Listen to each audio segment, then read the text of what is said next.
আমার ঘরের ডাইনিংটা সব সময় দেশীয় খাবার দাবার দিয়ে একেবারে ভরপুর থাকে। যেখানে কোরবানির ঈদে সবার ঘরে ঘরে গোশত সমাচার, সেখানে আমার ঘরে সব দেশীয় শাকসবজির আইটেম। আমার তো শাকসবজি ছাড়া একটা বেলাও চলে না। তো আলহামদুলিল্লাহ ৪ পদ করে নিলাম, গরম গরম ঝরঝরে ভাতও রান্না করে নিলাম। এখন হচ্ছে খাওয়ার পালা। তো খাওয়ার আগে হচ্ছে কি করলাম আপনাদের সাথে সামান্য একটু শেয়ার করি। তো এখানে গরম গরম ভাতের সাথে তেলে ভাজা শুকনো মরিচটা একটু ভেঙে নিলাম আর একটু সুগন্ধি লেবু চিপে নিব। তারপর হচ্ছে আমার সবচেয়ে ফেভারেট কাঁকরোল। কাঁকরোলের এই চাক ভাজাটা আমার অসাধারণ ভালো লাগে।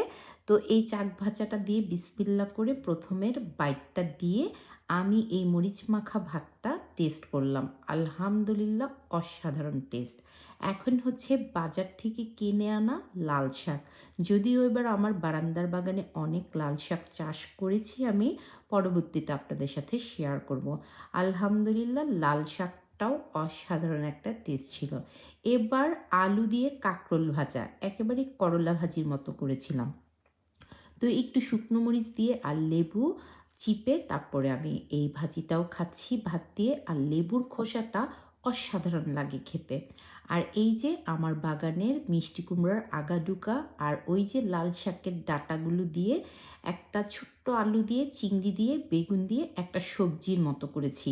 এটা যে কি অসাধারণ হয়েছে খেতে! আলহামদুলিল্লাহ প্রতিটা আইটেমই খুবই সুস্বাদু হয়েছে। তো আমার তো শাকসবজি পছন্দ, আর যারা গোশত পছন্দ করেন তাদের ব্যাপারটাই ভিন্ন।